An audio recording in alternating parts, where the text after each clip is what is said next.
à 15. Donc, le représentant du procureur vous a demandé ce matin si personnellement vous aviez eu l'occasion d'aller faire des discours aux agoras au Parlement, appelé ainsi. Votre réponse est la suivante. À dire vrai, oui. Alors voici ma question. Pourriez-vous nous dire à quel moment vous vous y êtes rendu? À quel moment vous êtes-vous rendu dans ces agoras ou ces parlements? S'il vous plaît.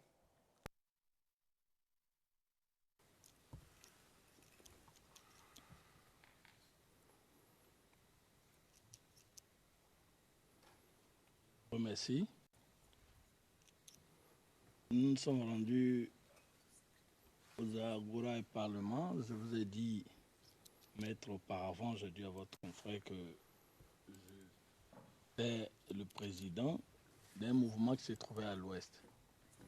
Et depuis que j'avais commencé à mener des actions, quand nous sommes revenus,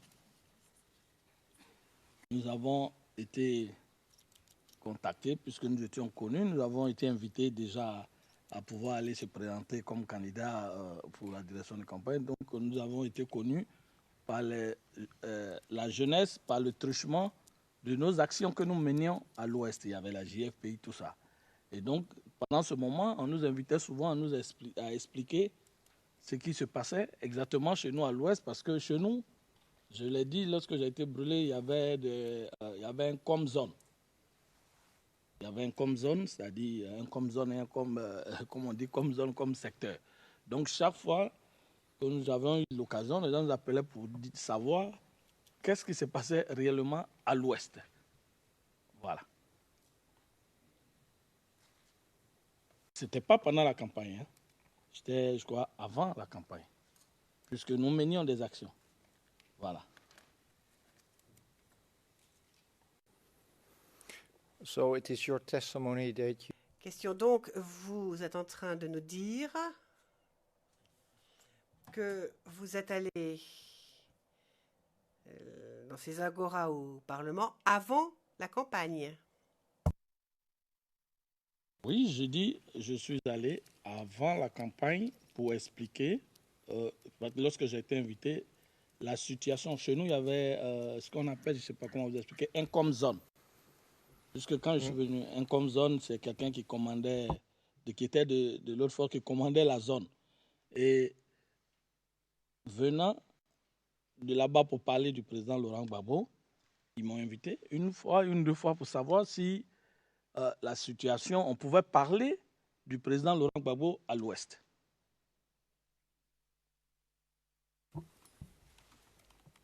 Voilà. Thank you. Merci. Donc vous dites que vous n'êtes jamais allé à une agora ou une campagne après le début de la campagne? Pendant la campagne, j'étais à l'Ouest. J'étais à l'Ouest pendant la campagne. À ma souvenance, pendant la campagne, maître, j'étais à l'Ouest. Puisque mon patron m'a remis les moyens, les trucs pour aller faire campagne. J'étais à l'Ouest pendant la campagne.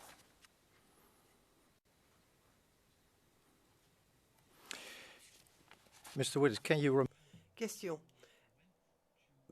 Vous souvenez-vous être allé à une agora ou à un parlement, mais après l'élection?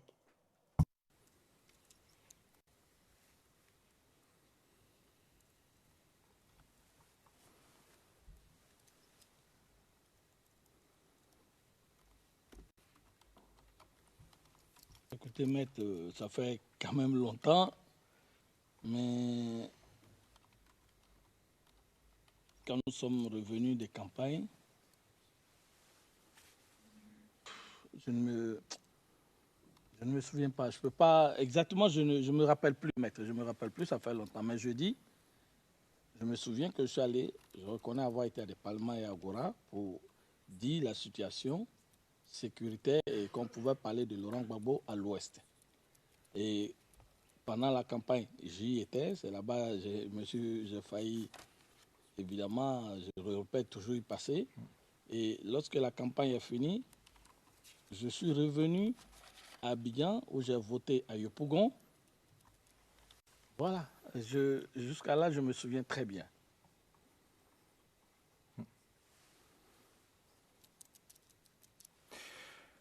So witness, let me Monsieur le témoin, je vais donc rafraîchir votre mémoire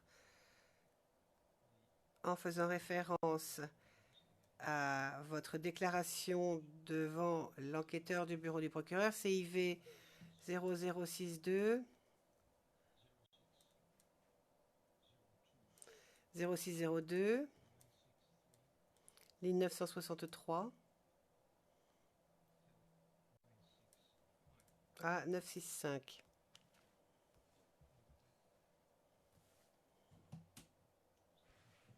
Pourrions-nous la voir à l'écran, s'il vous plaît? Monsieur le témoin, donc voici la question de l'enquêteur.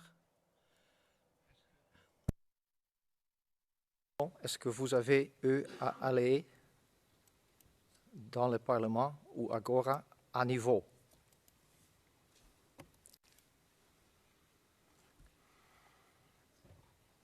Personne attendue? Non. Quelle Non. règle, maître? Quelle règle? 963, 965. 963, 964, c'est en haut de la page qui est affichée. Mr. Witness, can you remember Monsieur le témoin, vous vous souvenez avoir tenu ces propos lorsque vous parliez à l'enquêteur?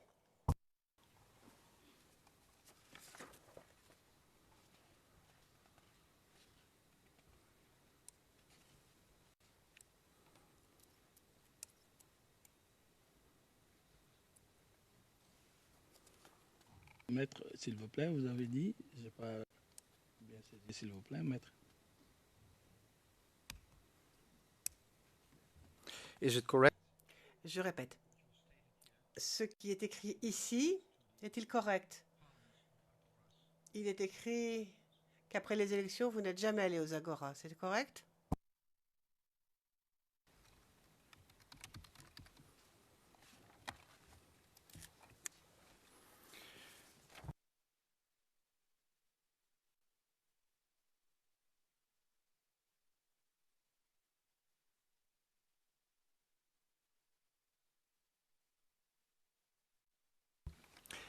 I'm being advised, Mr. President, that the On me dit que j'ai utilisé la référence qui se trouve en bas de la déclaration numéro ERN 0062, en fait 0574. Ça, c'est le numéro du document. Le président, bien compris. Maître Knops. Et la page qui m'intéresse est bien la 0602, ligne 963 à 965. Là, les références sont correctes au transcript. Je vous remercie, monsieur le témoin. Maintenant, j'ai une deuxième question à vous poser. À propos d'une réponse que vous avez faite ce matin lors d'une question posée par le bureau du procureur, il s'agit donc de la transcription d'aujourd'hui, page 33, ligne 14 à 17, transcription en anglais, bien sûr. Alors, voici ce qu'on vous a demandé ce matin. Il s'agissait d'un discours qui aurait été prononcé à Yopougon.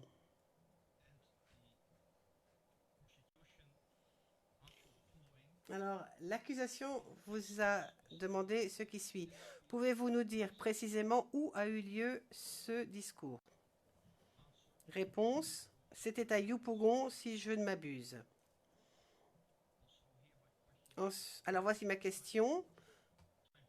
Pourriez-vous nous donner un repère temporel? C'était quand?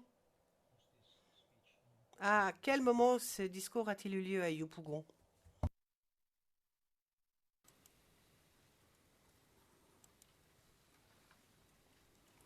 Maître, je vous ai dit que c'était, j'avais été invité par des jeunes, dont Jean Jaurès, et je crois que je pense que c'était à Yopougon, et je le répète, c'était à Yopougon. Mais la période exacte, je me trompais, c'était avant les élections.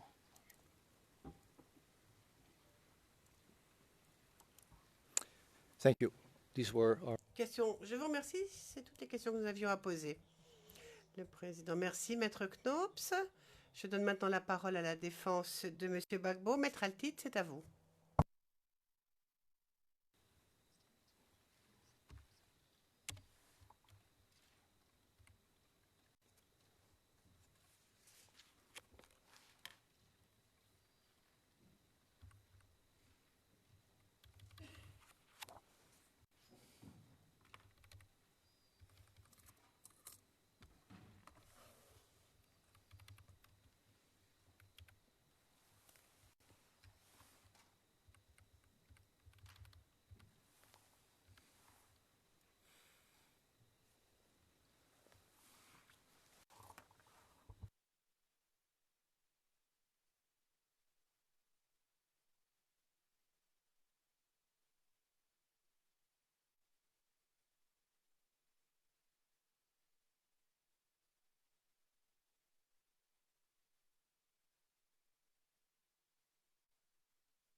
Merci, Monsieur le Président, et bonjour, Monsieur le témoin.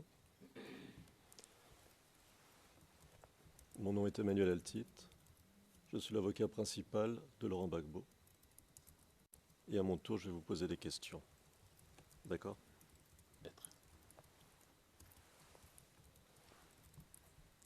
Alors, on commence. Vous nous avez parlé ce matin d'un incident au cours duquel vous avez, vous dit, failli perdre la vie. Alors, je ne vais pas revenir sur l'incident parce que vous nous l'avez décrit en détail. Mais vous nous avez parlé, page 44 des transcrits français de ce matin, d'un COMZone et d'un COMZone adjoint.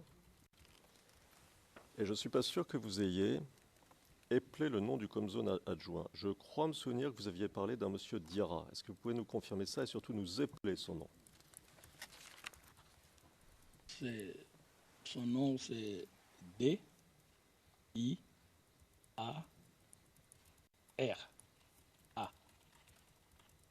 Et je crois lieutenant. Ben, oui, lieutenant, c'est 2 traits sur les épaules.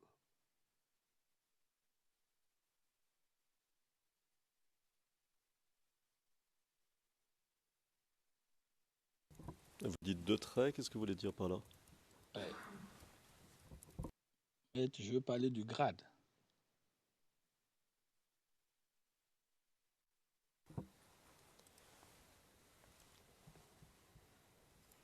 Qui était le COMZone? Comme zone, on l'appelait le commandant Loss. C'est ce nom que nous connaissions à moi. Le commandant Loss.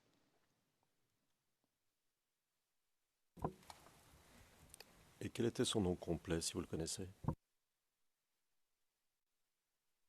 Le nom que je connais, c'est Loss et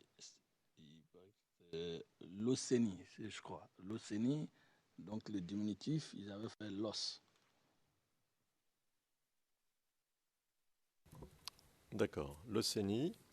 Et si je vous dis Loceni Fofana? Oui. D'accord. Donc, est-ce que nous comprenons bien ce que vous nous dites, que le COMZone de Mans et de la région, c'était l'Océnie Fofana, c'est bien ça? Oui. Et qu'il avait un certain nombre d'adjoints, des Comzones adjoints. Combien en avait-il à votre connaissance? Il y avait un adjoint qui suivait et à Logwalé, il y avait un autre. C'est ce que je voyais parce que pour rentrer chez moi, on passe par Logwalé. Il y avait un qui était là et après, on allait à Ma. Mais après l'os venait son adjoint Diara, maître. D'accord. Il avait une armée personnelle, monsieur l'Océnie Fofana?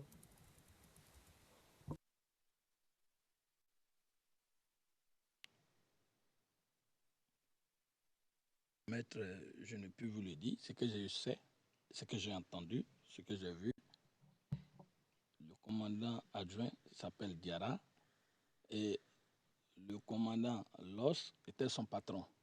Le commandant Diara avait ses bureaux, c'est tout. Et il avait des éléments, je crois, trois gardes quand il s'est déplacé.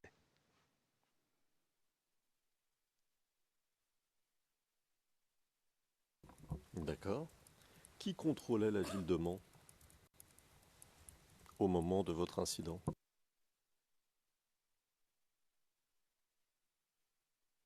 C'était la région, d'abord c'était le commandant Los et la ville de Mans, c'était son adjoint qui y était là. C'était lui, le commandant adjoint.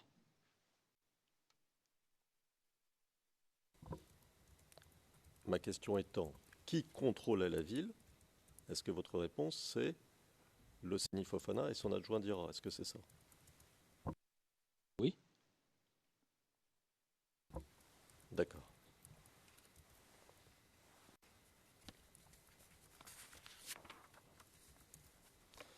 Vous nous avez dit,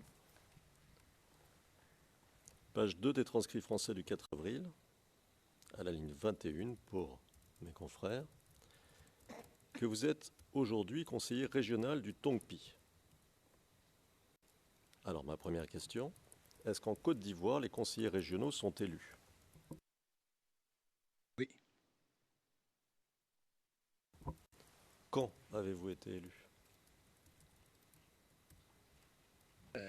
Aux dernières élections, quand je suis revenu, aux dernières élections qui se sont passées, j'étais sur la liste du RHDP quand j'ai commencé à militer au RDR. J'étais sur la liste en tant que représentant, nous étions 5 ou 6 de notre parti, le RDR, puisque c'était une liste commune, le RHDP. D'accord. Est-ce que vous avez fait campagne? Oui, j'ai fait campagne pour pouvoir gagner, évidemment. Nous avons fait campagne au conseil régional. J'étais avec mon candidat, le ministre d'État, Albert Mabry-Toikeuse, qui était la tête des listes. D'accord. Est-ce qu'il y avait des affiches de vous, les candidats? Est-ce qu'il y avait des gadgets? Oui, il y avait des gadgets des candidats. Il y avait notre candidat et il y avait un candidat indépendant en face. Donc on avait des t-shirts et des gadgets de campagne. Et qui a payé pour tout ça? Le RHDP est un rassemblement de partis des oufouettistes qui avait un candidat. Donc, moi, j'ai reçu les gadgets. Je suppose que c'est le parti, puisque je n'étais pas là condamné. On ne m'a remis que des gadgets pour faire campagne. D'accord. Pour la présidentielle de 2015, avez-vous fait campagne pour quelqu'un?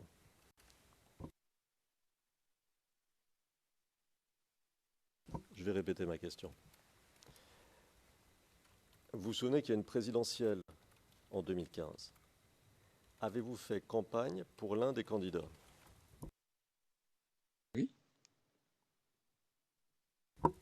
Lequel? Candidat du RHDP, le président Alassane Ouattara. Pour cette campagne, est-ce que vous aviez reçu des fonds du RDR? Excuse me, please, but Le président. Une minute. Je pense quand même qu'on n'est pas du tout dans la période de référence. Là, on est beaucoup plus tard. 5 ans plus tard. is the campaign in 2015 En quoi est-ce que la campagne de 2015 a à voir avec notre procès? Vous avez la parole. Mais expliquez-vous, s'il vous plaît. Je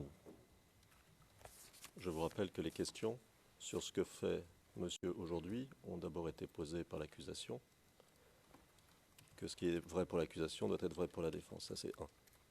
Deuxièmement, savoir quel est l'engagement de monsieur aujourd'hui peut expliquer ce qu'il vient dire aujourd'hui sur ce qui s'est passé lors de la crise post-électorale. Ça, c'est deux. Troisièmement, son engagement d'aujourd'hui nous donne des précieuses, ou devrait nous donner, ou pourrait nous donner de précieuses indications sur la manière dont il a agi à l'occasion de la crise post-électorale. Mais je vous rassure, Monsieur le Président, je n'y passerai pas très longtemps. Néanmoins, il est important que nous éclaircissions des choses parce que ça a été abordé, et si vous voulez le fond de ma pensée, par l'accusation de manière un peu rapide. Alors, plutôt que d'avoir quelque chose de rapide qui pourrait être mal compris, mal interprété dans l'avenir, essayons de préciser rapidement, à l'aide de quelques questions, les choses, comme ça nous serons fixés. Nous n'aurons pas à y revenir et il n'y aura pas de malentendu dans quelques années quand on sera tous en train de revenir sur ce qui a été fait aujourd'hui. Et si je peux même vous donner peut-être un élément supplémentaire, j'ai l'ambition, je ne sais pas si je vais y arriver, mais je vais essayer de terminer dans les temps, pour la fin de cette session. Je ne suis pas sûr d'y arriver, je ne vous promets rien, mais c'est vraiment ça que je vais essayer de faire. Et tout cela pour vous dire que je vais essayer d'aller au plus vite, mais pour préciser des choses qui me semblent importantes sur différents points, dont celui-ci. well, first of all, what he does Eh bien, tout d'abord, ce qu'il fait aujourd'hui, on a eu les réponses parce que le juge président a posé des questions sur ce sujet, et c'est une bonne chose à savoir. Ensuite, c'est vrai que le bureau du procureur en a parlé brièvement. Donc, nous savons ce qu'il fait aujourd'hui, nous savons ce qu'il a fait après la période de référence. Donc, limitez-vous, s'il vous plaît. Parce que je considère que ces points n'ont aucune pertinence par rapport à notre affaire. Ce qu'il fait aujourd'hui, ce qu'il a fait après la période de référence. Donc, limitez-vous aux questions qui ont à voir, aux questions, peu de questions, s'il vous plaît. Je vais faire au mieux.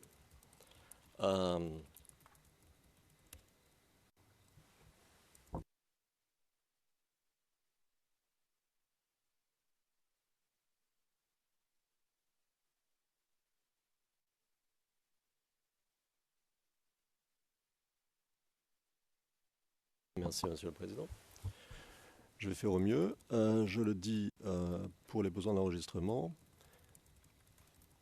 Ce type de question ressort de la crédibilité, de l'évaluation de la crédibilité du témoin. Et je vais essayer de poursuivre vos instructions, d'évaluer cette crédibilité, de poser des questions permettant d'évaluer cette crédibilité du mieux possible en collant à ce que vous dites, Monsieur le Président. Mais parfois, il faut pouvoir poser les bonnes questions. Alors, je voudrais savoir, Monsieur le Président, si le témoin s'est présenté aux législatives, aux dernières législatives.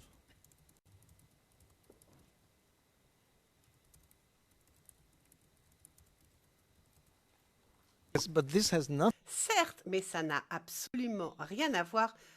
Non, vous me regardez comme si vous vouliez que je commente. Alors, si vous me posez la question, moi je vous dis, et alors?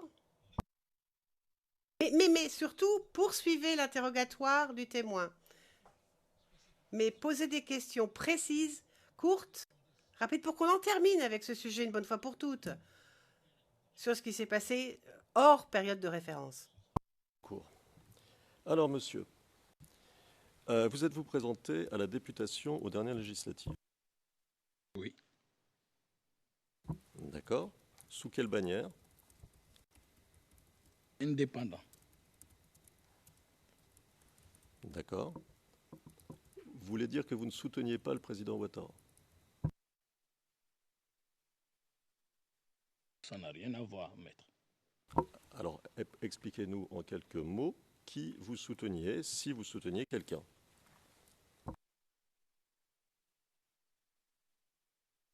Être candidat aux élections législatives, notre parti avait dit, le RDR, qu'il y avait une clause qui disait que dans le cas où le parti n'aurait pas posé son choix sur vous, votre candidature, pour des raisons, pour telle ou telle raison, qui incombe au parti, qu'on ne vous dira pas, vous serez obligé, une fois que vous avez déposé votre dossier de candidature, de vous soumettre, de suivre celui que le parti aura choisi, pour des raisons qui incombent sur au parti.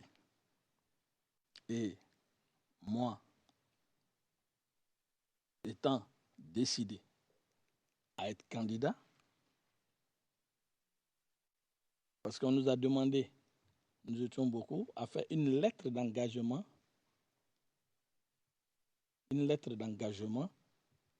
qui disait qu'une fois que vous engagez, vous ne pouvez plus, si vous n'êtes pas choisi, vous représenter en indépendant.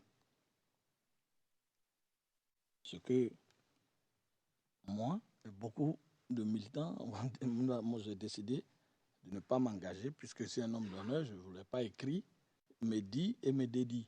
Je préférais aller en indépendant.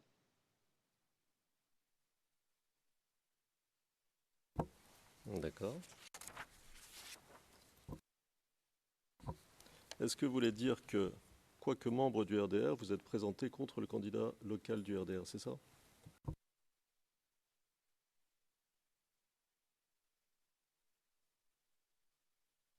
Je me suis présenté, nous étions 4 candidats, contre le candidat du RHDP. D'accord. Qui a pris en charge vos frais de campagne, affiches, gadgets, etc.?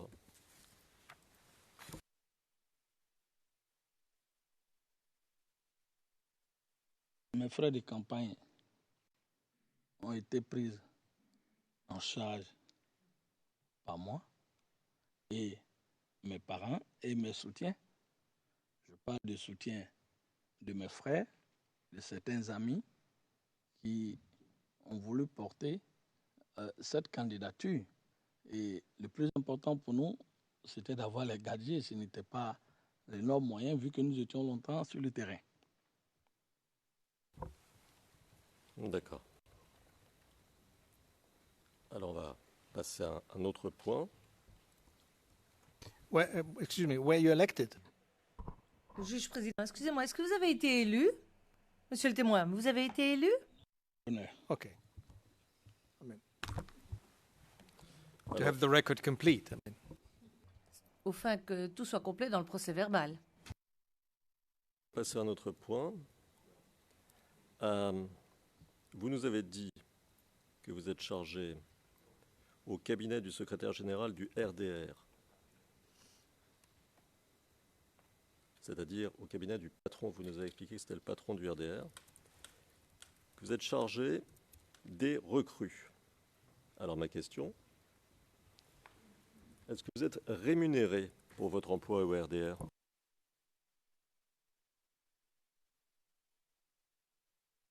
Maître, s'il vous plaît. Vous m'avez répété, s'il vous plaît. Bien sûr.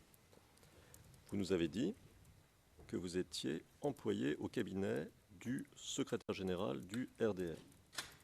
Vous nous avez expliqué que ce secrétaire général, Amadou Soumaoro, qui par ailleurs est ministre, est le patron du RDR. Donc vous êtes employé au cabinet du patron du RDR. Et vous nous avez expliqué, vous avez expliqué au représentant de l'accusation quand il vous a interrogé, que vous étiez chargé des recrues. D'accord ? Oui. Alors ma question, est-ce que vous êtes rémunéré, est-ce que vous êtes payé pour cet emploi au cabinet du patron du RDR ?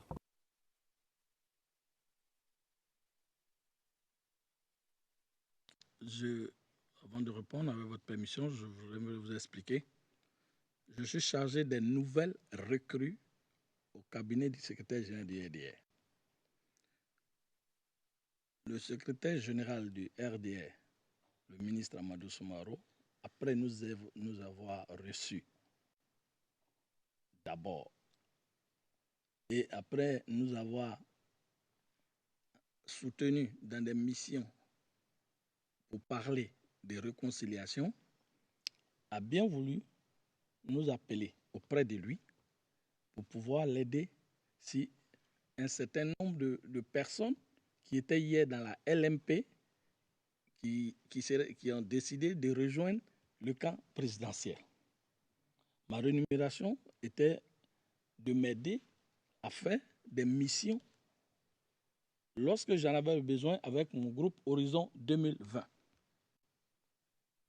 Je n'ai pas une fiche de paye au RDR, puisque tous ceux qui sont là-bas à un salaire ont une fiche de paye. Mais quand j'avais des missions ponctuelles par le mouvement Horizon 2020, j'allais voir le secrétaire général dans le but de la réconciliation et de faire la propagande, comme je l'ai dit, des actions, de parler des actions de développement du président Alassane Ouattara. Dans ce cas, le secrétaire général me soutenait, maître. D'accord ? Je ne comprends pas très bien. Vous êtes employé ou vous n'êtes pas employé au cabinet du patron du RDR, là maintenant, tout de suite ? Maître, c'est une fonction politique.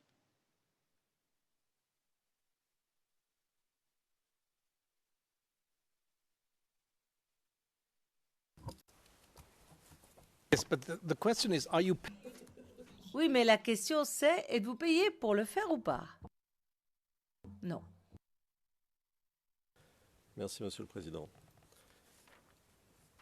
Alors, est-ce que vous savez quelles étaient les fonctions d'Amadou Soumaoro, dont vous venez de nous parler à l'instant, en 2010 ?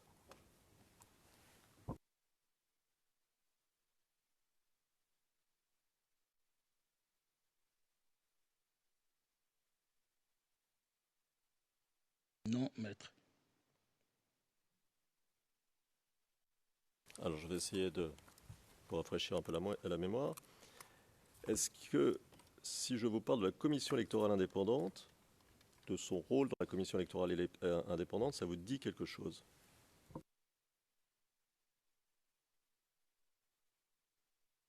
M. Amadou Soumaoro, non. D'accord. Est-ce que quelqu'un vous a recommandé ou vous a mis en relation auprès de lui, auprès d'Amadou Soumaoro, pour que vous puissiez travailler avec lui ?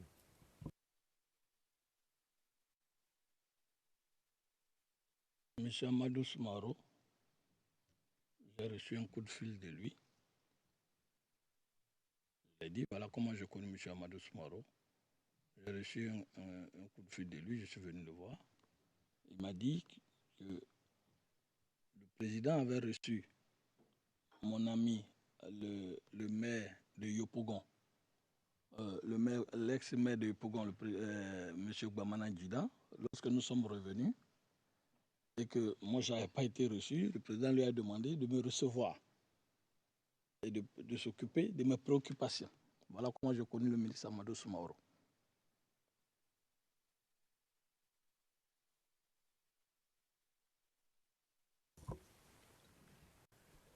Alors, je vais vous lire, si vous voulez bien, votre déclaration, un petit extrait de votre déclaration. 0062-0537.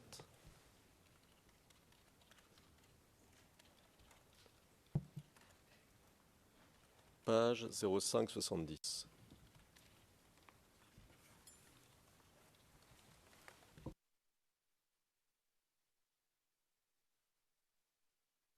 Et je regarde, monsieur, si tout le monde est prêt. C'est pour ça que je regarde Non. par ici.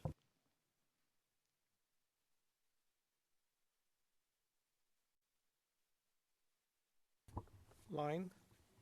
Alors, page 0570, ligne 1195.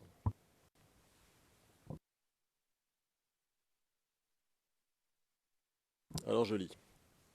Personne entendu. Je cite. Personne entendu. Et c'est vous, monsieur, la personne entendue. Mon titre actuel, je suis là. Je suis militant du RDR. J'appelle ça, c'est pas officiel. Je suis le conseiller officieux, puisque le président a demandé, selon ses dires, au ministre Amadou Soumaoro, secrétaire général du RDR, de s'occuper de moi. Et je suis le conseil politique du ministre Joël Nguessan, du ministre Amadou Soumaoro. Fin de citation. Donc, première question, monsieur. Le président dont vous dites qu'il a demandé au ministre Amadou Soumaoro de s'occuper de vous, c'est qui ce président? Le président Alassane Ouattara, selon les dits du ministre, puisqu'il avait reçu mon compagnon. D'accord. Et donc, aux enquêteurs du bureau du procureur, vous dites, je viens de le rappeler à l'instant, que vous êtes le conseil politique du ministre Joël Nguessan et le conseiller officieux du ministre Amadou Soumaoro. Est-ce que vous êtes toujours le conseiller officieux de l'un et le conseiller politique de l'autre?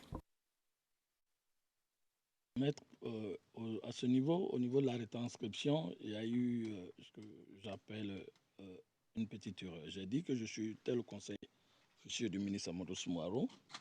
Avec le ministre Joël Nguessan, il a un cabinet dont j'étais son conseiller parce que ce cabinet fait du lobbying, de l'intermédiation, de la construction, dans diverses choses.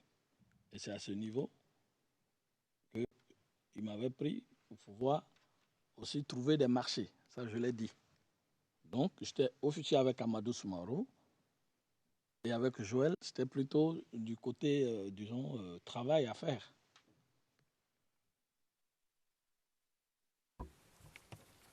D'accord. Au cours de votre témoignage, vous nous avez très clairement expliqué que vous respectiez énormément votre patron de l'époque, le docteur Guèye, et que tout ce que vous faisiez, c'était après lui avoir demandé l'autorisation, c'est ça? Oui. D'accord. Est-ce que vous avez demandé l'autorisation pour venir témoigner à l'un des deux patrons d'aujourd'hui dont vous nous parlez, Amadou Soumaoro et ou Joël Nguessan? Pas du tout. D'accord. À propos de M. Nguessan, Joël Nguessan, vous dites être son conseil, d'accord. Qu'est-ce que vous faites d'autre pour lui? Quel est votre rôle auprès de lui? Écoutez, je vais vous expliquer, maître. Auprès de M. Joël Nguessan, au-delà de l'aspect travail, il y a ce que peut-être tout le monde ne sait pas, mais il y a l'aspect relationnel, puisque le ministre Joël Nguessan, de par son épouse, était le témoin de mon mariage. Donc, je le fréquente comme un aîné, avec qui je prends des conseils et je vais lui demander souvent quand j'ai des préoccupations. C'était une relation à la fois boulot, mais à la fois familiale. Voilà.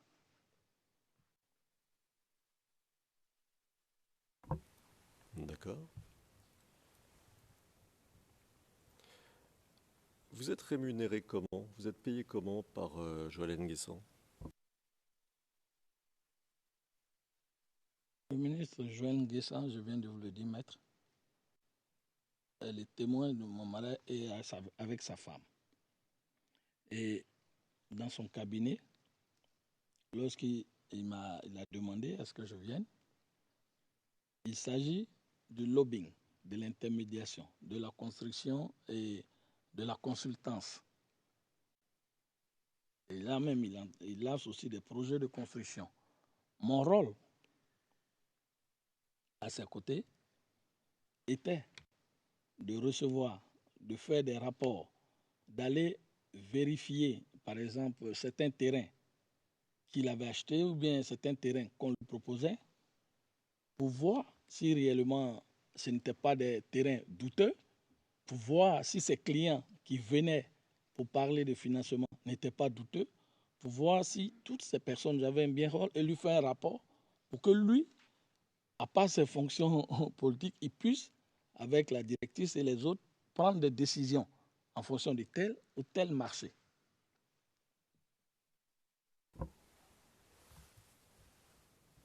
D'accord. Yes, but the question is if you are Le juge président. Oui, mais la question est, si vous êtes payé par lui, comment vivez-vous? Vous êtes payé par l'entreprise?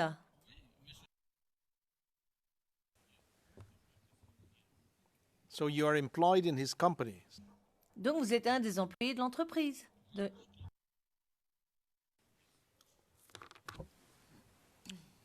Maître Altit. Merci, Monsieur le Président.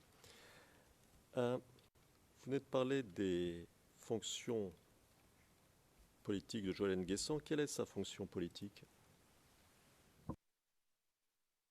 Joël Nguessan, tout le monde le sait, il est porte-parole du RDR et secrétaire général adjoint. D'accord. Je vais vous montrer un document, monsieur. C'est un document public. Le numéro, c'est D15-0004-2367. Il va s'afficher, monsieur, sur votre écran.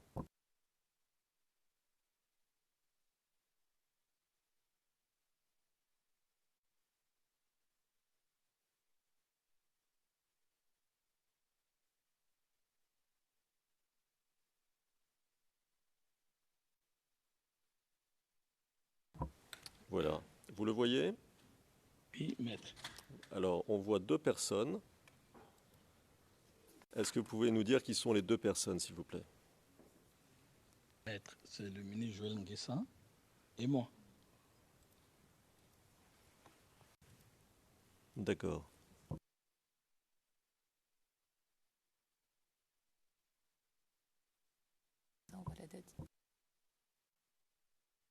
Alors, j'ai demandé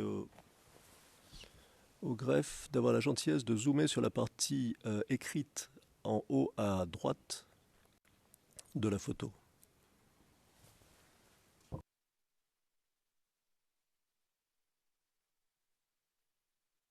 Voilà, il y a une date, monsieur, vous la voyez? Oui, bien sûr. Vous pouvez nous dire ce que c'est? 21 décembre 2013. Merci.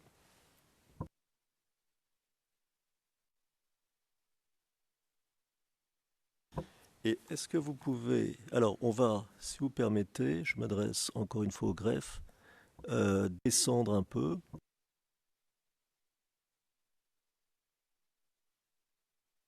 Pardon, je me suis emballé. C'est aussi bien de rester là où on était, pardon. Parfait. Merci. Alors, est-ce que vous voyez ce qui est marqué, monsieur? Oui. Alors, je vais le lire, hein, je vais citer ce qui est marqué juste en dessous de la date et au regard de la photo. Il est noté « Le mouvement Horizon 2020 reçoit un soutien de taille en la personne du ministre Joël Nguessan, porte-parole du président Alassane Ouattara. » Fin de citation.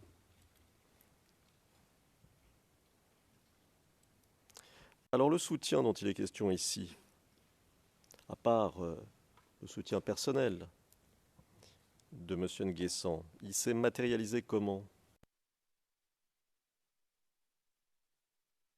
Soyez plus explicite, s'il vous plaît, maître. Oui, vous inquiétez pas, je vais reformuler. Il est question d'un soutien, n'est-ce pas? Un soutien à votre mouvement, Horizon 2020. Ce soutien se matérialise par la présence du ministre Nguessan. Est-ce qu'il s'est matérialisé autrement? Est-ce que vous avez reçu des fonds, du matériel, quoi que ce soit? Non, maître. Déjà, au vu de cette photo, c'est écrit dans notre mail où nous avons un chargé de communication. Il s'est matérialisé par le fait qu'il nous ait reçus.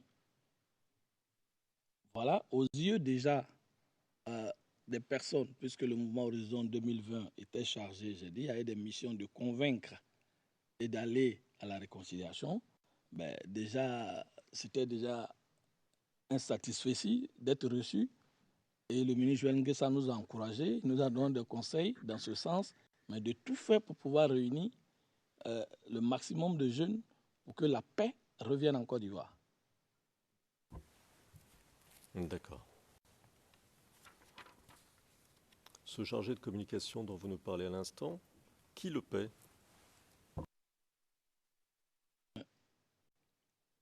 Maître, dans un mouvement, nous sommes tous des bénévoles acquis. Il y a des gens qui sont spécialistes dans l'informatique, il y a des gens qui sont spécialistes dans différents domaines. Moi, je ne sais pas, je ne suis pas fort, comme on le dit, dans les TIC, dans les NTIC ou TIC, je ne sais pas. D'accord. Mais vous savez faire marcher un compte Facebook? Je vais vous expliquer. Mon chargé de communication, il est là. J'ai mon compte Facebook et mon compte qui est là. C'est lui qui se charge de ça. Il a même les codes parce que moi, je vais vous expliquer, vous me donnez l'occasion, je ne réponds pas sur les comptes parce que au travers Facebook, il y a des personnes, depuis que j'étais rentré, qui se cachent derrière, une télévision, derrière un appareil et qui vous disent des mots que vous ne voulez pas entendre, qui vous traitent de tout, au lieu d'être devant vous pour vous le dire.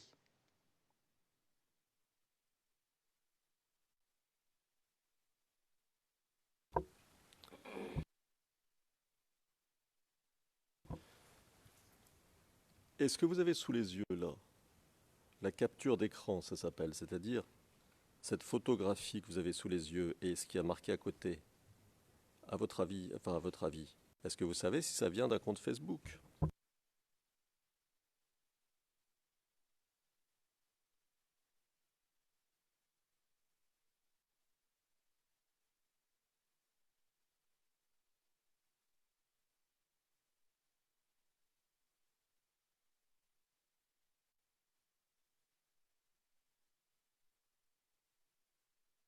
Oui, je pense parce que je n'ai pas mon email, je pense. Ce n'est pas mon email. D'accord. Alors on va passer à autre chose. Lorsque vous êtes revenu d'exil, avez-vous été relocalisé, vous et votre famille, dans un nouveau domicile?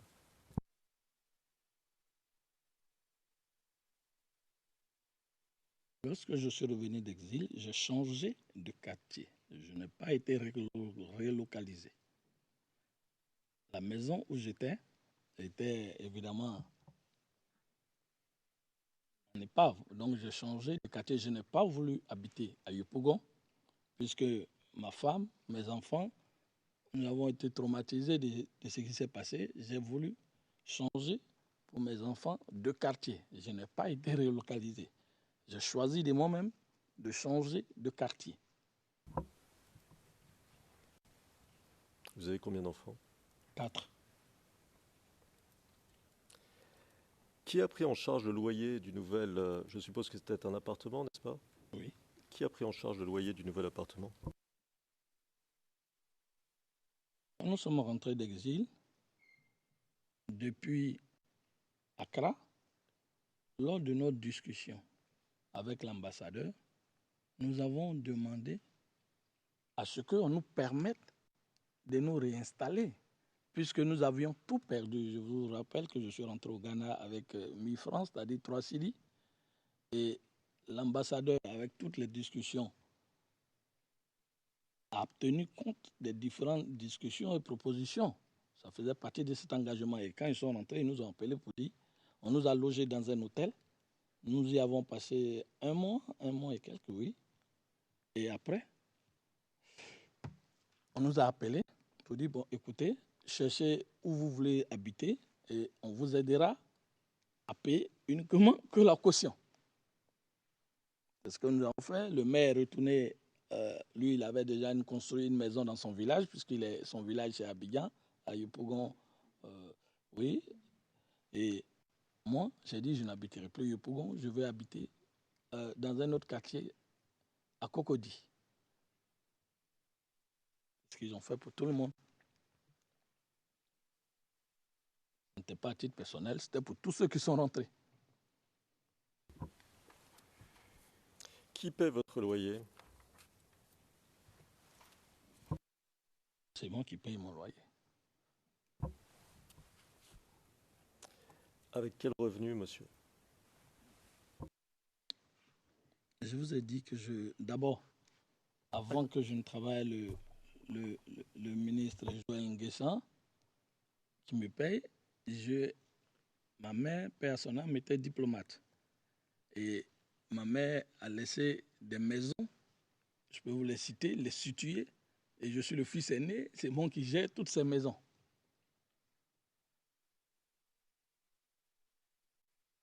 D'accord. On va passer à un autre point. Alors, vous avez indiqué dans votre déclaration aux enquêteurs du bureau du procureur qu'avant de rentrer d'exil, vous aviez créé, avec des amis, le Comité national des réfugiés ivoiriens pour le retour et la réconciliation en Côte d'Ivoire.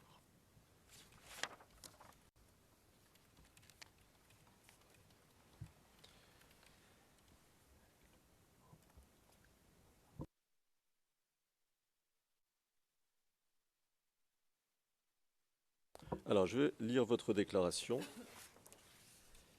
C'est la pièce 0062-0537, page 0567, à la ligne 1066.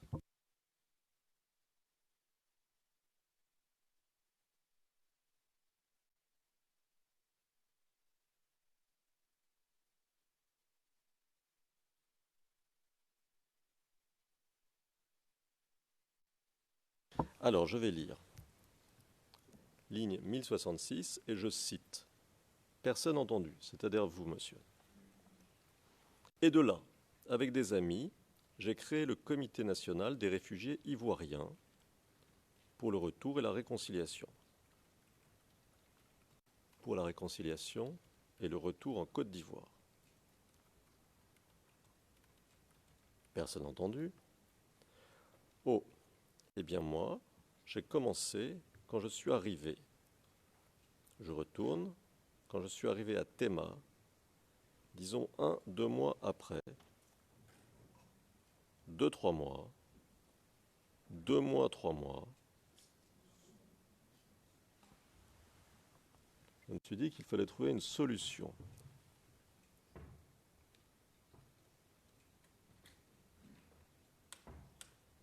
Intervieweur 2, personne entendue.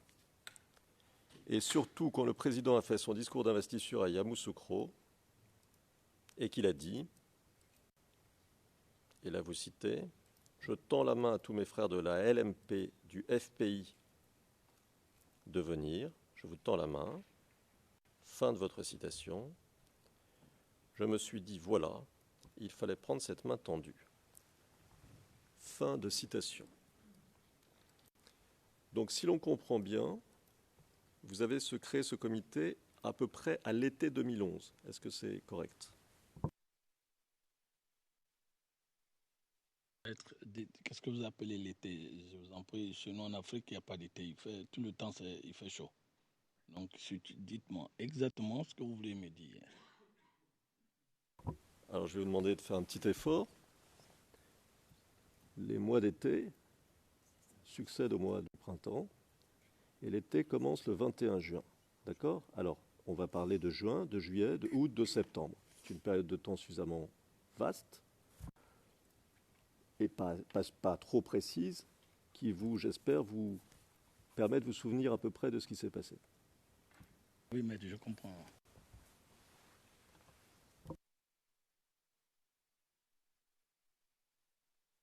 Oui, maître, je l'ai dit quand nous sommes arrivés à Accra, de Kaneshi, et je me suis retrouvé à Tema, mais déjà, j'avais commencé avec des amis, nous avons nourri l'idée de trouver un moyen de pouvoir trouver des solutions.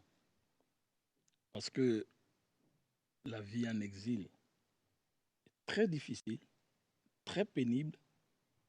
Nous avons des jeunes, des sœurs, des amis qui ne savaient même pas où dormir, n'avaient rien à manger. Il y en a qui étaient malades, d'autres dans des camps.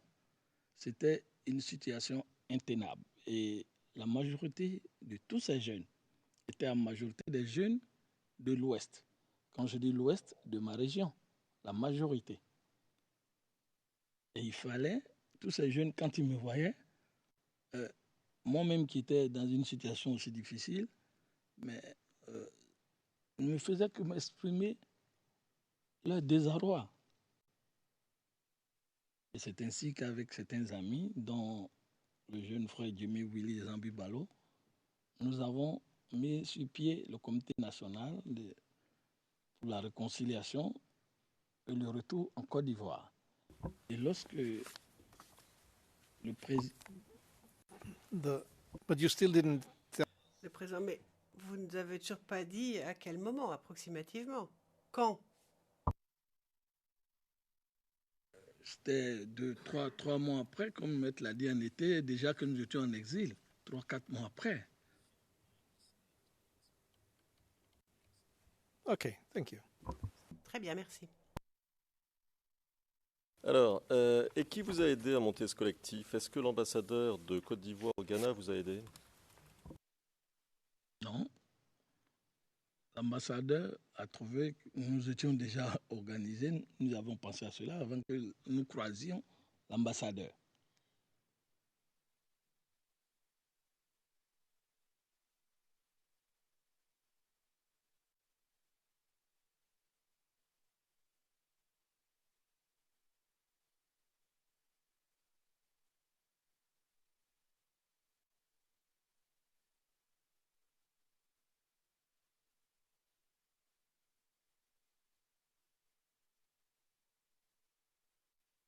D'accord.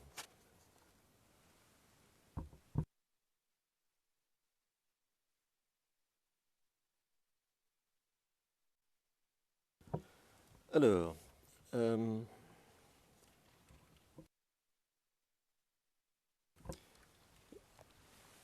vous avez parlé dans votre déclaration d'une mission officielle qui était venue au Ghana. Vous pouvez nous en dire un mot? Une mission officielle ivoirienne venue au Ghana. Vous pouvez nous dire un mot? Je vous ai dit que quand nous avons créé le comité, l'ambassadeur en son temps avait convoqué tous les jeunes Ivoiriens, puisqu'il est l'ambassadeur de Côte d'Ivoire et du Togo. Le même ambassadeur, il y a celui qui est l'ambassadeur de Côte d'Ivoire au Togo, et tous ces jeunes qui souhaiteraient rentrer, puisqu'on lui avait demandé, c'était son rôle, de croiser pour comprendre les préoccupations, les difficultés pour pouvoir faire entrer les gens. Et l'ambassadeur, nous l'avons croisé, et une fois il nous a dit qu'il y a une délégation officielle qui viendra, plus autorisée que lui, qui viendrait nous écouter. En l'occurrence, le ministre d'État Ahmed Bakayoko et une autre délégation.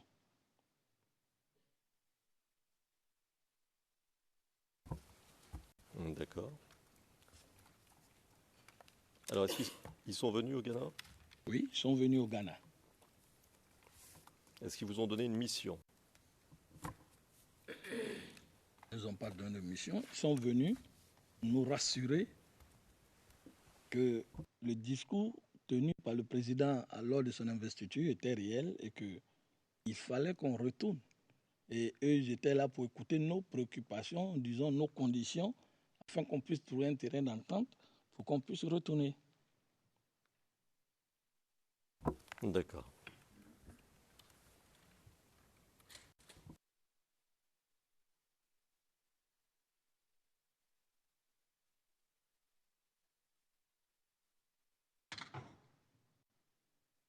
Alors, vous interrogez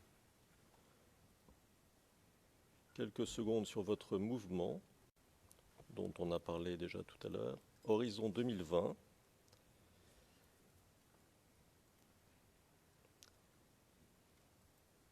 Alors,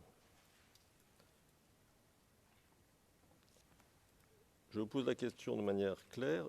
Pour ce mouvement uniquement, comment est-il financé, Horizon 2020? J'ai déjà répondu, maître. Dans des missions précises, je m'adressais au ministre Amadou Soumaoro. D'accord.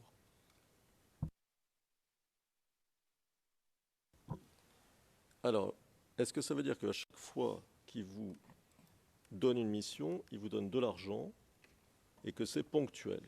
C'est ça?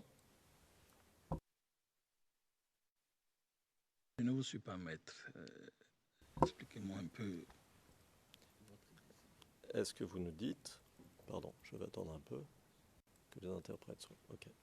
Est-ce que vous nous dites que vous ne recevez d'argent qu'au moment où l'on vous donne une mission à accomplir? Est-ce que c'est cela? Oui.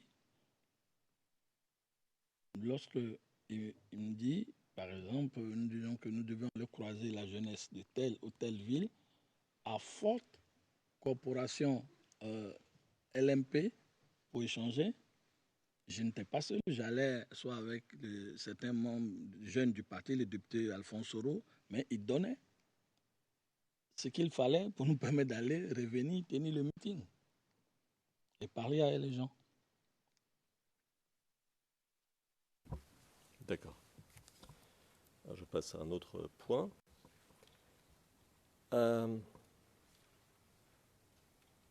Est-ce que vous donnez beaucoup d'interviews aux journalistes?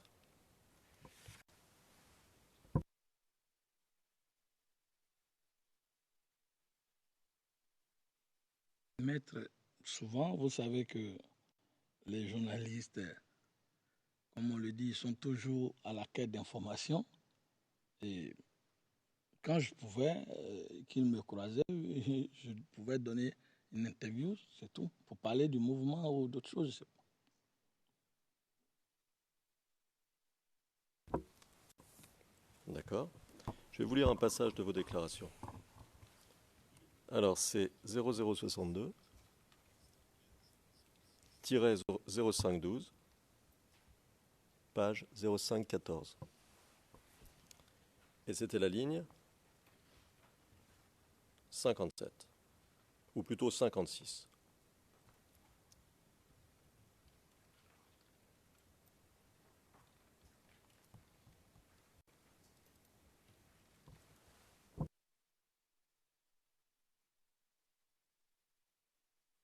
Alors je vais citer. Intervieweur 2. OK. Alors on sait que on a touché ça brièvement quand on a fait notre fiche de sécurité. Vous êtes souvent en contact avec les journalistes. Vous avez donné beaucoup d'entrevues avec des journalistes.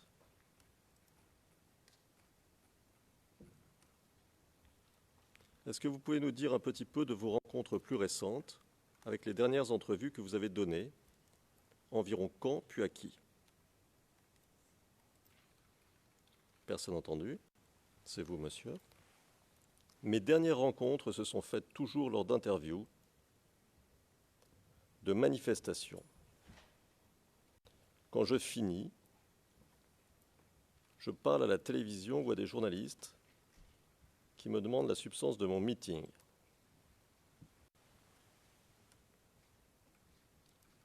Intervieweur 2. Oui. Personne entendu. Ou qui me pose des questions sur l'actualité politique du moment. Et je réagis. Ma question: pourquoi donnez-vous autant d'interviews et faites-vous autant de meetings, monsieur? Écoutez, maître, la presse est un moyen de faire passer son message à toute l'étendue du territoire. Quand vous parlez de paix et de réconciliation, vous n'avez pas forcément les moyens de quitter Abidjan et vous retrouver à l'est, au fond, à l'ouest chez moi, mais aux 4 points cardinaux de la Côte d'Ivoire, alors que la presse, en 2 jours, se retrouve sur tout le territoire. Donner une interview, cela d'abord rassure quand nous sommes rentrés à certains de nos amis qui hésitent, qui sont cachés, qui nous voient, qui disent attention, si Évariste est là, on le voit, il a parlé librement.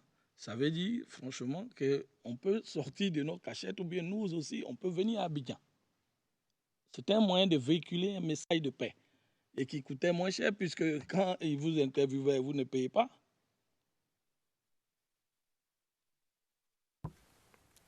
D'accord. On passe à un autre point. Vous avez dit au cours de votre témoignage avoir travaillé au cabinet... Pardon. No, I was saying good. Je disais, bon, bonne nouvelle que nous passions à autre chose. Je n'avais pas compris la question de l'intervieweur, je ne comprends pas la vôtre non plus à propos de tout ça. Par rapport aux charges, bien sûr. Moi, je m'en tiens toujours à cela. Il faut quand même garder à l'esprit qu'il y a des charges, 2 accusés. Enfin, allez-y. Vous nous avez dit au cours de votre témoignage que vous aviez travaillé au cabinet de Frank Gay. Oui. Alors, quand avez-vous été nommé à son cabinet?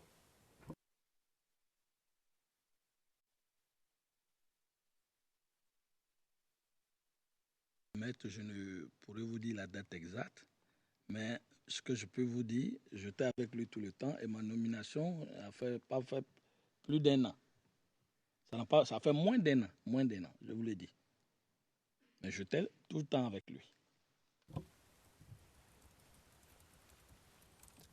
Donc, pour que ce soit clair, vous dites que vous avez été nommé pour une période de moins d'1 an, Avant, mais qu'avant, vous avez travaillé quand même avec lui, c'est ça? bien sûr, D'accord. Alors,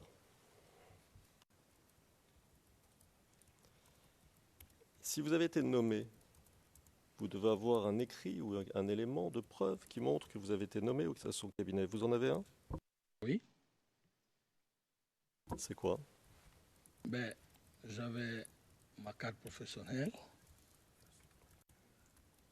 En carte professionnelle, je l'ai montré aux enquêteurs. J'avais mon passeport de service. Voilà. Le badge qui me permettait, quand il m'envoyait, de pouvoir avoir accès à la présidence de la République. Et c'était écrit dessus ma fonction. D'accord. Et vous avez été rémunéré pendant cette période? Et oui. Et vous avez des fiches de paie? Oui, D'accord. Et avant cette période, vous disiez avoir travaillé avec Frank Gay, le docteur Frank Gay. Vous aviez des fiches de paie? Vous avez une nomination? Vous avez quelque chose? je vous explique avant cette période. Le docteur Frank Gay, je reviens en arrière pour vous expliquer que au-delà de la nomination, était un frère, un ami depuis l'enfance de Dieu. Lorsqu'il il est arrivé en Côte d'Ivoire et qu'il a été nommé par le touchement d'un de nos amis, il m'a fait appel. Je vous ai dit que je parle très bien le dialecte de notre région. Et quand je suis venu, moi, je faisais déjà mes affaires. J'avais ce qu'on appelle communément, j'avais un restaurant, j'avais d'autres choses que je gérais. Mais il m'a demandé de venir et dire, écoute, Évariste, ben, on se connaît, je suis investi d'une mission du président qui demande que j'aille voir tout ce qui est l'état sanitaire de la région des montagnes. Parce que le président veut transformer cela. Et ne comprenant pas, je vous explique, maître, ne comprenant pas un mot de notre patois et ne sachant pas comment aborder, je veux que tu viennes m'aider et que tu sois à mes côtés comme mon interprète et qu'on soit ensemble toujours, évidemment, pour chaque voyage. Il va de soi que je t'apporterai quelque chose, je t'aiderai. Je lui ai dit, moi j'ai mes affaires, j'ai mon restaurant. Il dit, non, je veux que tu sois là parce que c'est pas facile d'aller à l'ouest. Je ne connais pas le village, j'y ai pas grandi. Et puis, voilà. D'accord. Vous voulez dire que vous lui serviez d'interprète, c'est ça, on a bien compris? Oui. D'accord. Alors, on va passer à autre chose.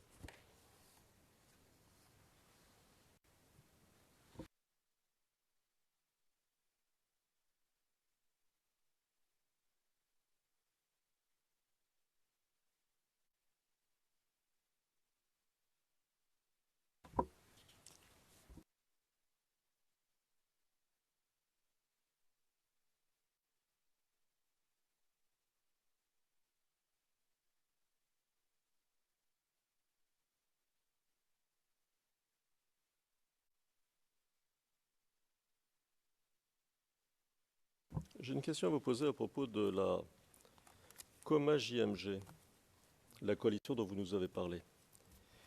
Est-ce qu'elle comportait beaucoup de mouvements, cette coalition? J'ai répondu, maître, la COMA GMG était composée de beaucoup de mouvements. La JFPI, la JUDEM, il y avait un mouvement, la SOAF, qui était représenté par le jeune vieux Delphin, et il y avait un mouvement venu, je ne me rappelle plus du nom, mais il y avait beaucoup de mouvements, 4 ou 5 mouvements, mais tous qui avaient pour point commun le président Laurent Gbagbo.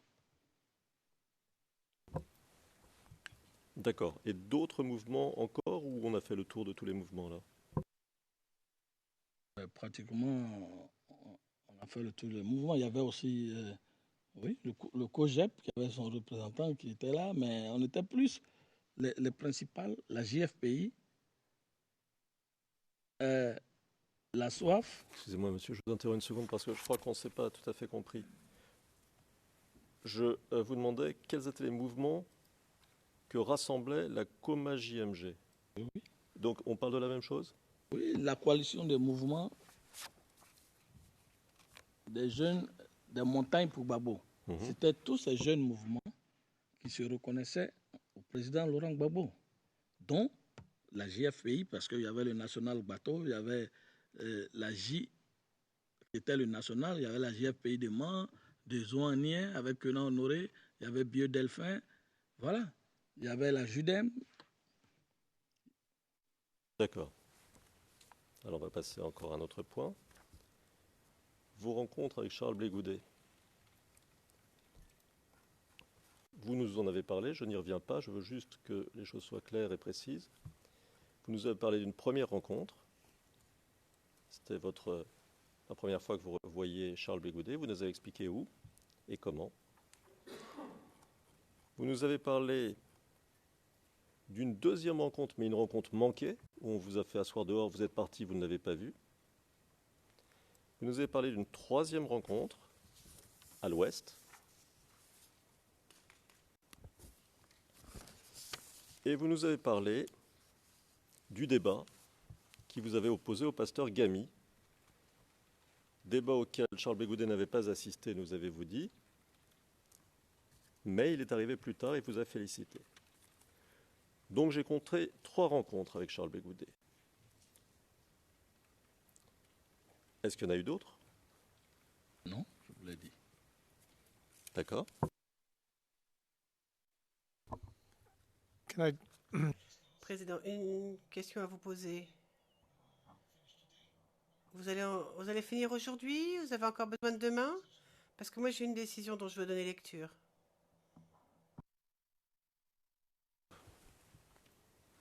Je pense qu'en une vingtaine de minutes, je pourrais terminer.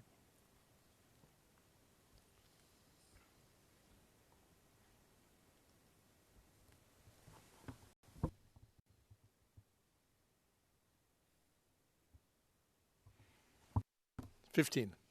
Vous avez 15 minutes. Well, they showed me 15.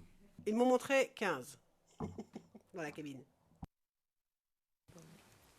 Bon, nous allons Ok. accélérer le mouvement. Your Honors, with your... Monsieur McDonald, si vous me permettez, monsieur, madame les juges,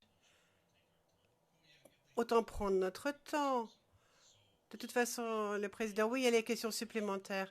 Monsieur McDonald, on n'aura peut-être pas de questions, mais je crois qu'il vaut mieux revenir demain, en bonnes conditions, terminer tranquillement. Le président, les conditions sont bonnes de toute façon. Mais si vous avez des questions supplémentaires à poser, on fera ça demain. On n'arriverait pas à terminer aujourd'hui. Monsieur McDonald, jusqu'à présent, je pense qu'on n'aura pas de questions. À moins qu'au cours des 15 prochaines minutes, il y ait quelque chose de complètement différent. Le président, très bien. Dans ce cas-là, on continue et on essaie de terminer aujourd'hui. Allez-y, maître Altit. Bon, c'est très clair, monsieur. Un mot sur le superviseur dont vous nous avez parlé, qui était Blé Maurice. Vous nous avez dit que c'était un oncle. Est-ce que c'était un oncle? Alors, je vous demande juste une précision. Est-ce que c'était un oncle de la famille biologique, si je puis dire, ou est-ce que c'était un oncle très lointain? Est-ce que c'était la vraie famille? Non, je l'ai expliqué, je l'ai dit, j'ai précisé, j'avais dit un oncle par alliance. Il était de la famille de la femme de mon père. Vous comprenez, maître? Voilà, parce que ma mère est décédée, mais mon père s'est remarié. Et celle qui est là, notre maman, c'est un de ses aînés, puisqu'ils étaient de la même famille. D'accord. D'accord, d'accord. Alors, on va parler de la campagne de 2010. Donc, si j'ai bien compris tout ce que vous avez dit, vous n'aviez pas de rôle officiel dans cette campagne. Est-ce que c'est correct? C'est correct. Mon rôle était à côté de mon patron, qui m'avait permis de faire cette campagne à l'ouest. D'accord. Qui étaient les responsables officiels de la campagne présidentielle dans votre région? Le ministre, le directeur départemental de campagne, le DDC, c'était le ministre Gilbert Bleu-Lenné.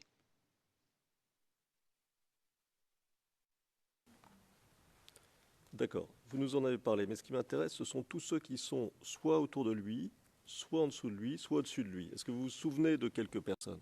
Il y avait le ministre Gilbert Bleu-Lenné.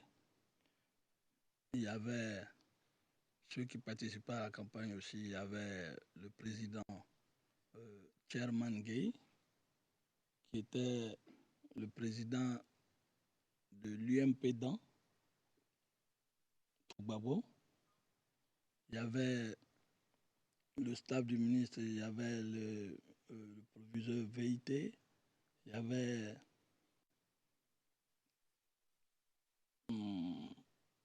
le fédéral du FPI de la région du Tongpi. Il y avait, c'est-à-dire le grand fédéral, pas la J.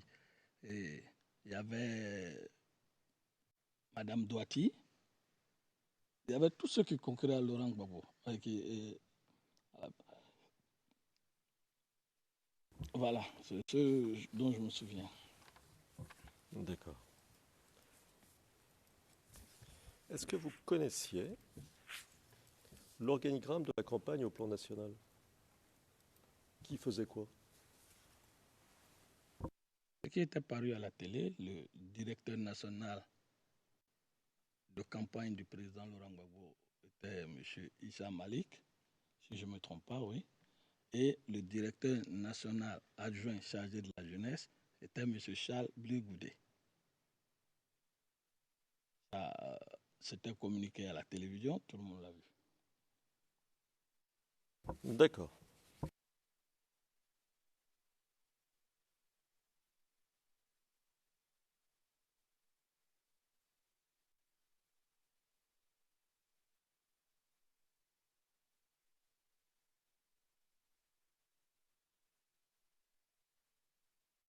Monsieur le Président, je passe des feuilles.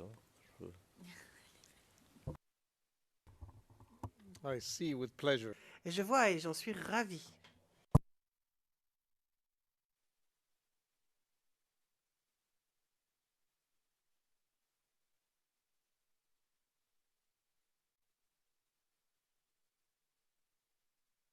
Alors, je voudrais vous faire préciser une chose, rapidement. Dans les transcrits français, page 29, ligne 18, transcrit d'hier,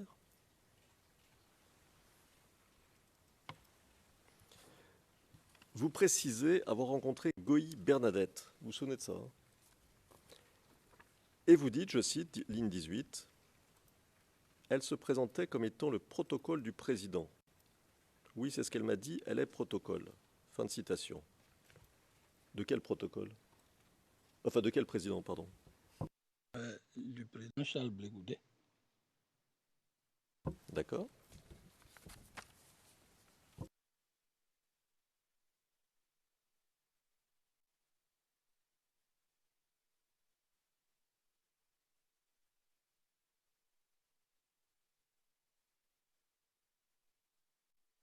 Alors, vous avez indiqué avoir quitté la Côte d'Ivoire le 22 avril 2011. Est-ce que quelqu'un vous a aidé? Oui, maître. Qui?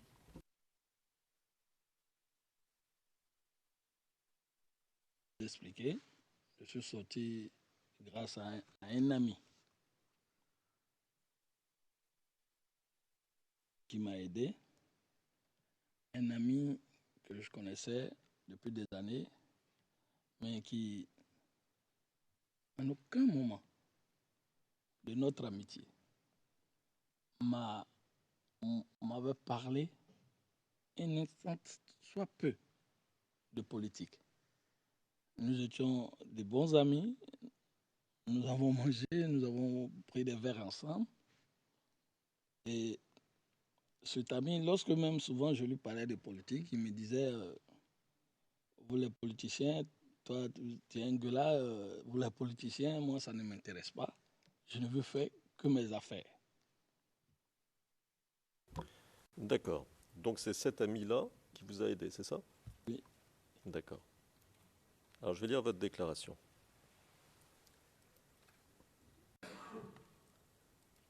C'est 0062-0667,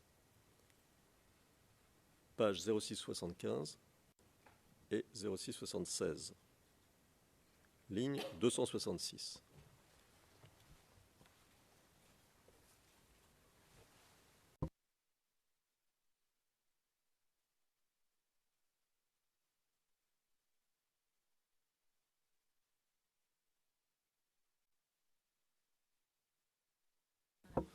Alors, je vais citer à la ligne 266.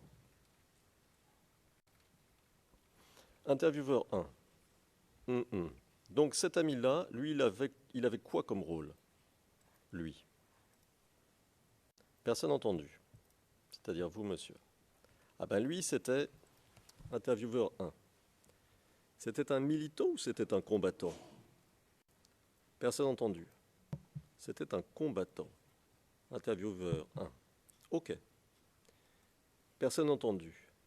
Un mili, je vous ai dit dans mon propos que c'est un Boko Haram du RDR. Alors, pour les interprètes, Boko Haram, comme la secte, B-O-K-O, plus loin, Haram, H-A-R-A-M, du RDR, c'est l'expression utilisée. Fin de citation pour l'instant, et je voudrais vous poser une question, monsieur. C'est quoi un Boko Haram du RDR? Je vous remercie, maître. Sur ce point, même à Abidjan, avant de venir, lorsque j'ai eu l'occasion de relire ma déclaration, j'ai dit qu'il y avait une erreur dans la transcription. J'ai dit il ressemblait. Parce que quand il est venu me chercher, il avait maître la barbe. Et il s'était transformé. Ce n'était pas cet ami que je connaissais. Vous comprenez ce que je veux dire? Il avait la barbe vraiment de ce qu'on nous montre dans les médias du Boko Haram. Et c'est moi qui l'ai qualifié. J'ai dit il ressemblait à un Boko Haram du RDR. Et cet ami, je reviens, je le dis, maître, pendant, j'ai insisté, j'ai dit aux enquêteurs que pendant toute notre amitié, je n'ai jamais, en aucun instant, eu le moindre doute de son implication politique, parce que quand il quittait sa zone, il vendait des voitures, il venait pour des pièces détachées, on parlait de tout. Mais j'ai dit bien, il était venu en Boko Haram du RDR. D'accord. D'accord, d'accord. Alors, je continue la citation, et je suis maintenant à la ligne 274. Vous voulez que je répète les références, c'est bon? Alors, je cite intervieweur 1, qui vous parle à vous. Donc, un combattant, à propos de votre ami, il est combattant de quel groupe? Personne entendu, c'est-à-dire vous. Moi, je ne connais pas son groupe. Intervieweur 1, est-ce que, et là c'est incompréhensible, personne entendu, mais non, au groupe de Soro, au groupe de ceux qui sont venus. Mais je vous dis, lui c'est, et après, ce sont des lignes incompréhensibles.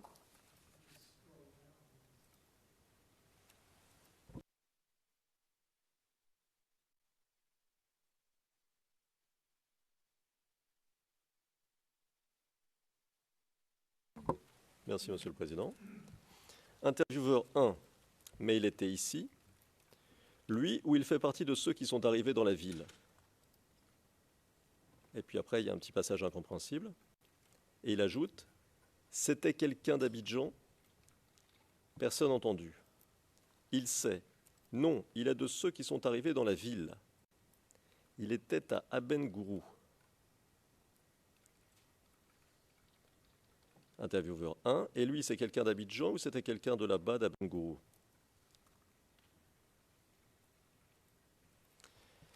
Personne entendu, d'Abengourou, mais il est tout le temps à Abidjan. Intervieweur 1, d'accord. Personne entendu.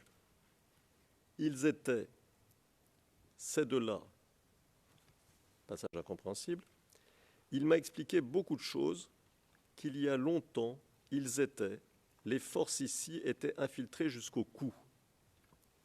Alors j'arrête pour l'instant la citation.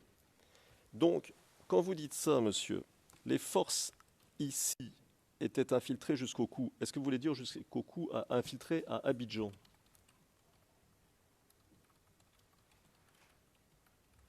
Oui, il me l'a dit. D'accord. Et si l'on comprend bien ce que vous dites, c'était les forces de Guillaume Soro, c'est ça? Il a dit qu'il était venu avec le groupe de Soro. D'accord. D'accord, d'accord.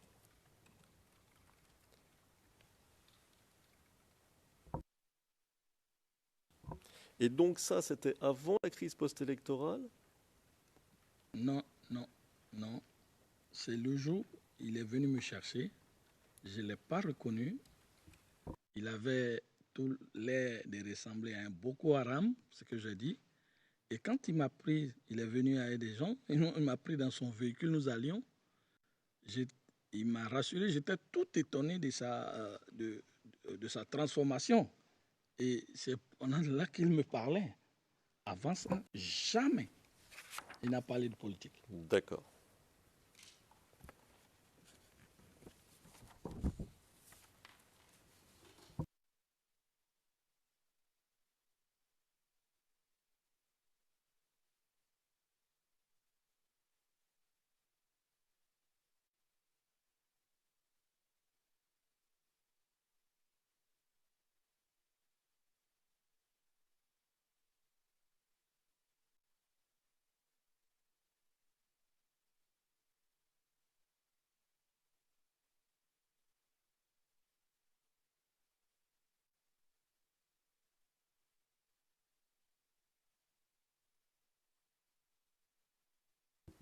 Ok.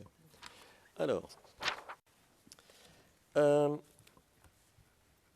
vous vous souvenez que la première rencontre, votre première rencontre avec les enquêteurs du bureau du procureur date du 9 mai 2014.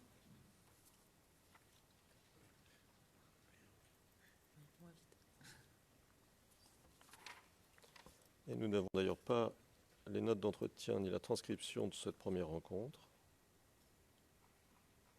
Mais vous vous souvenez qu'il y a une première rencontre avant la grande rencontre du 12 juin.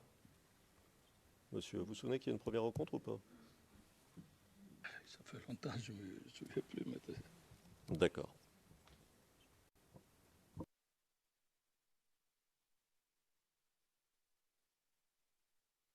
Je vais lire.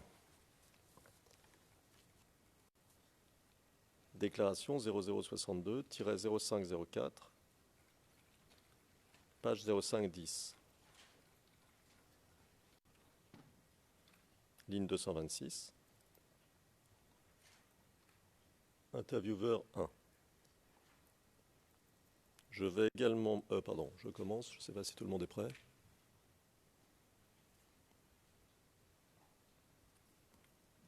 Could you please repeat the URN S'il number? vous plaît, répétez l'URN. Alors, 0062-0504, page 0510.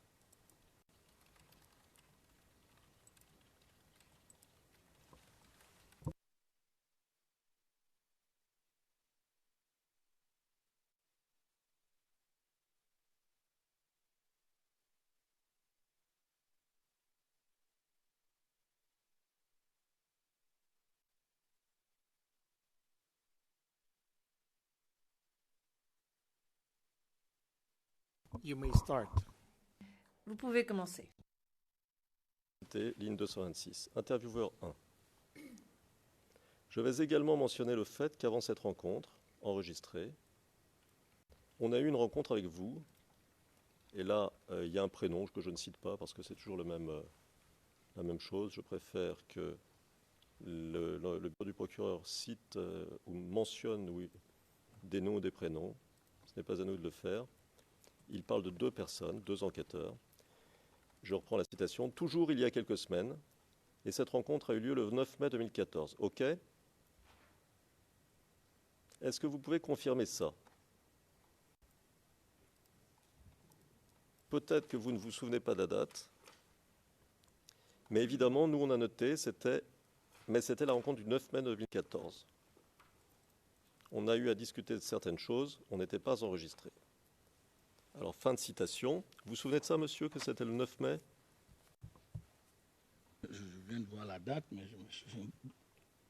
Mais vous vous souvenez d'une première rencontre? Évidemment, il y a une première rencontre. Il m'a annoncé que c'était le bureau du CPI, je crois. D'accord. Et vous dites à la ligne 241, sur la même, juste après, je cite, personne entendue.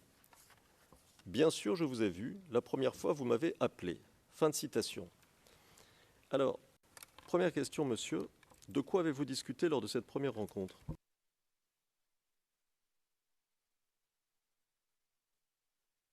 Avec le bureau, ils m'ont appelé. D'abord, j'étais surpris. Et ils m'ont dit que c'était le bureau de la CPI. Mais évidemment, ça m'a fait un choc. Et ils m'ont demandé, vous êtes à Abidjan? J'ai dit oui, c'est pourquoi? Ils m'ont dit non, il n'y a rien, on voudrait vous croiser. J'avoue que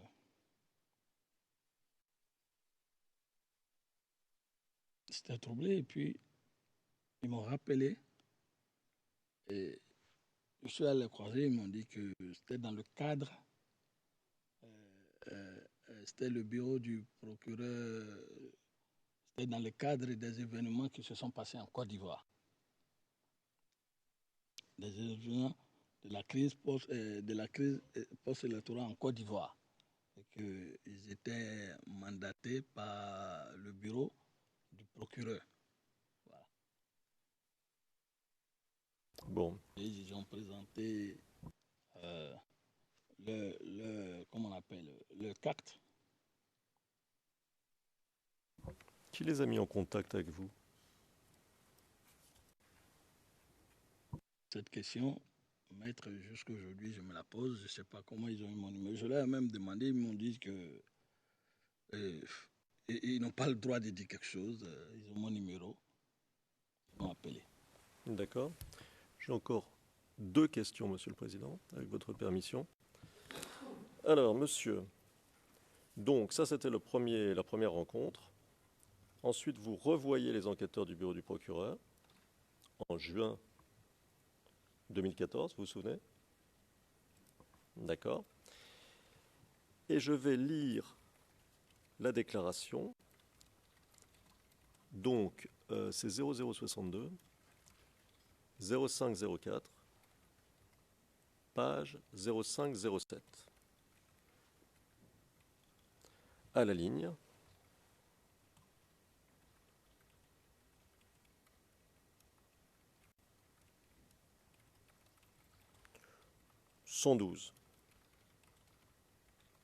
C'est l'intervieweur numéro 1 qui parle. Pour donner l'ensemble, c'est peut-être mieux de commencer à la ligne 108. Comme ça, on a l'ensemble, on a la vision globale. Alors, 108, je commence. Je cite, intervieweur 1.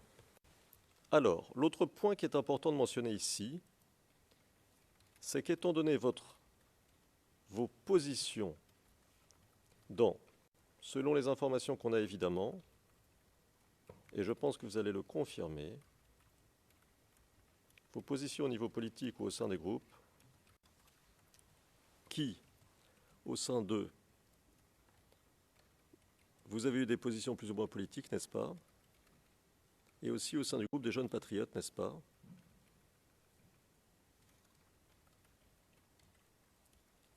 Et cela fait que le statut qui vous est donné vous donne des autorisations, des droits, disons, qui sont différents droits.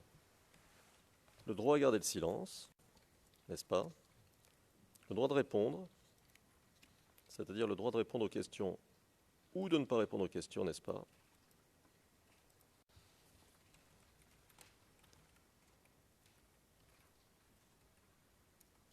Et donc ce statut-là, qui est le statut de suspect, qu'on appelle le statut de suspect, donne ces droits-là. Fin de citation.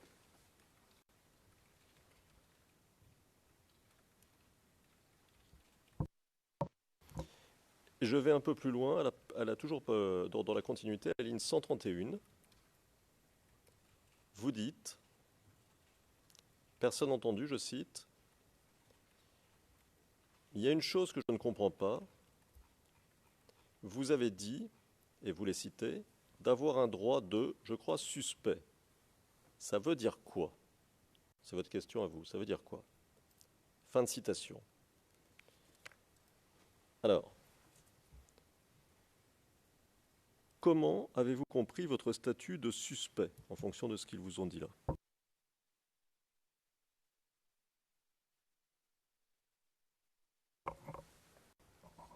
With your permission, Your Honor. Monsieur MacDonald, avec votre permission, Monsieur le Président, quelle est la pertinence de cette question? Le juge président, si on commence à discuter de la pertinence des questions, Monsieur McDonald, oui, je comprendrais alors qu'on ne termine pas aujourd'hui. Or, c'est votre souhait. Mais malgré tout, c'est lié à aucune des questions. Ce n'est pas ici le droit de l'accusé, c'est le droit du témoin. Il a reçu un avocat à ses côtés. Je ne vois pas. Quel est l'enjeu, Monsieur le Président? Maître Altit. Alors, est-ce que vous aviez un avocat pendant toute cette rencontre avec les enquêteurs du bureau du procureur, monsieur? Non. D'accord. Est-ce que vous aviez refusé un avocat parce qu'on vous avait expliqué que vous pouviez avoir un avocat parce que vous aviez un statut particulier qui était le statut de suspect et que vous ne vouliez pas être considéré comme un suspect? Je ne sais pas, je ne me rappelle pas. Bon, ceci termine l'interrogatoire. Ceci termine l'interrogatoire mené par l'équipe de défense de Laurent Gbagbo, Monsieur le Président. Thank you very much, Maître Altit. Now the question is to the OTP. Merci beaucoup, Maître Altit. Je me tourne vers le bureau du procureur en leur demandant s'ils ont des questions supplémentaires. Monsieur Garcia, nous n'avons pas de questions supplémentaires. Monsieur le Président, le juge président, merci beaucoup. Et je peux donc vous dire, monsieur le témoin, que vous avez terminé votre déposition. Nous sommes arrivés au bout. Et donc, vous pouvez rentrer chez vous et nous vous remercions d'être venus. Nous vous souhaitons bon vent. Et j'invite le huissier d'audience à vous escorter en dehors du prétoire. Et donc, vous êtes libre de repartir.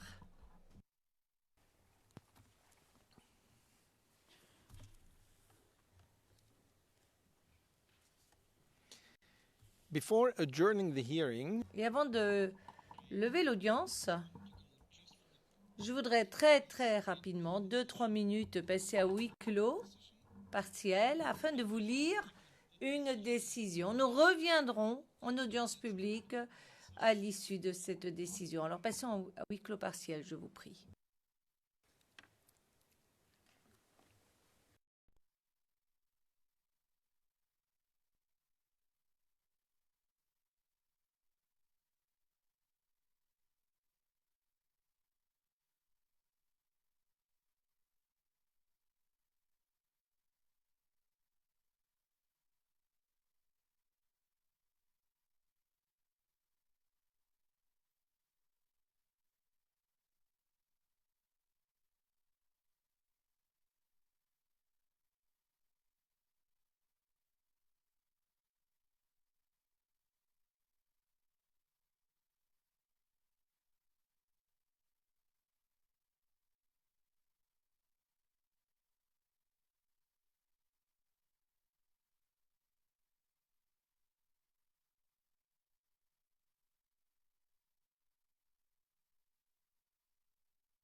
We are in open session, Mr. President. Nous sommes en audience publique, Monsieur le Président.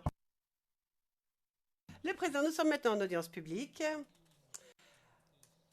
L'audience est levée et nous reprendrons lundi 24 juillet. Je me trompe peut-être? Non, 24 avril. Lundi 24 avril et non pas juillet. Et nous entendrons le témoin 108, si je ne m'abuse. Merci beaucoup. La séance est levée.